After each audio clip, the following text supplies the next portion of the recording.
Sisig baka mo, siguradong mabubusog ka rito. Tingnan mo naman, napakarami ang servings. Sa halagang 150 pesos, 3 katao na ang pwedeng kumain yan. At ang kanilang chicken inasal, naku, napakasarap, napakalambot. At tingnan mo naman, pantay pagkakaluto. At eto na nga, nakahain na nga. Lalantakan na namin yan. Alam nyo ba, sa halagang 115 pesos, only rice na, inasal at liempo na malaki ang servings? Oh, saan ka pa? Tara na, puntahan natin yan. Wala talaga sa plano ang kain namin ito sa labas dahil nakiusap lamang sa akin si Trixie na kung maaari daw ay samahan ko siya kumain dito sa isa sa paborito niyang kainan dahil dito raw ay masarap at tamang-tama dahil birthday ng kanyang anak-anakan kaya pinagbigyan ko na rin siya. Para ngayon pala itong isang compound na mini food bazaar at dito ito matatagpuan sa Timalan, dito malapit sa may Medicare at sa katapat nito ay sa may Ems Hotel na bago mag-Apollonia. So madali lang ito makikita dahil tabing-tabi lamang ito ng kalsada.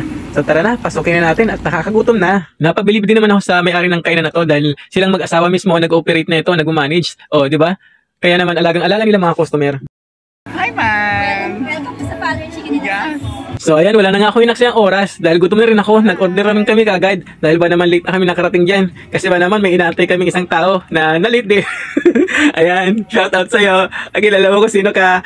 Pero okay lang. Ayan, so order na tayo. Habang nag-aantay kami ng aming order, ayan, nag-ikot-ikot muna ng aking videographer na si Trixie. At eto, o di ba? Ang ganda ng smile ng mga customer. Halatang halata na satisfied sila sa kanilang kinakain. O di ba? Shout out din dito sa isang grupo na to. Ang dami nila rito. O di ba parang nagbabanding na rin sila diyan? O ang sarap-sarap ng kain nila diyan. Kung sakali mang maramihan kayo rito na pupunta, hindi kayo mauubusan ng mauupuan dahil ang daming upuan dito. O at marami rin kayo ditong mapagpipilian na iba pang putahe, iba pang mga kainan dahil parang nga itong mini food bazaar na isang compound lang sila. Kaya naman mag-i-enjoy ka talaga rito. At sakali mang tawagin ka ng kalikasan, huwag kang mag-alala, mayroon silang CR dito. Napansin ko meron din sila ritong milk tea. At ayan, meron din silang fresh buko dito. O, di ba? By request yan. At kaya naman, o, di ba? Kung mahilig ka sa buko at sa milk tea, meron.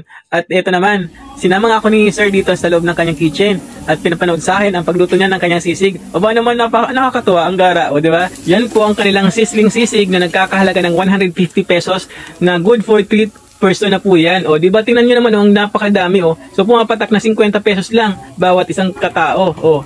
Ang dami. At alam nyo natin na matikman ko yan, napakasarap.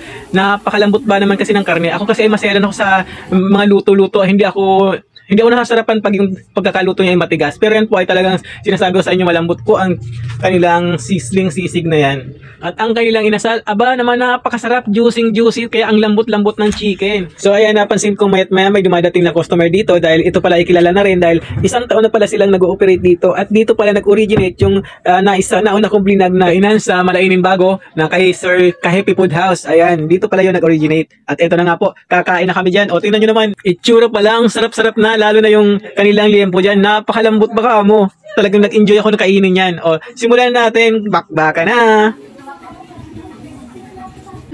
Okay, first bite. Sarap. Oh, di ba? Oh, saan ka pa? Sugod na kayo rito. Dito lang to sa Timalan. At ito talagang gustong-gusto ko sa chicken. Pag ganito kalambot at ganito ka-juicy, ang sarap-sarap talagang kumain. Ako, mapapadami talaga ako sa kain dito. Tingnan mo naman, ako talaga ay bihirang-bihirang kumain ng marami. Pero pag ganito kasarap talaga namang, ako, hindi ko yung tatantanan. Oh, sabi nga ni Mike Enriquez, pasintahin ko. Hindi kita tatantanan. At ang kanilang liempo, oh, tingnan mo naman, oh. Ang dali-dali ko lang naputol, oh. At syempre, kalambot-lambot kasi yan at juicy-juicy. At yung lasa, panalo talaga. Oh, walang biro yan. Dahil pag ako nagsabi, totoo yan.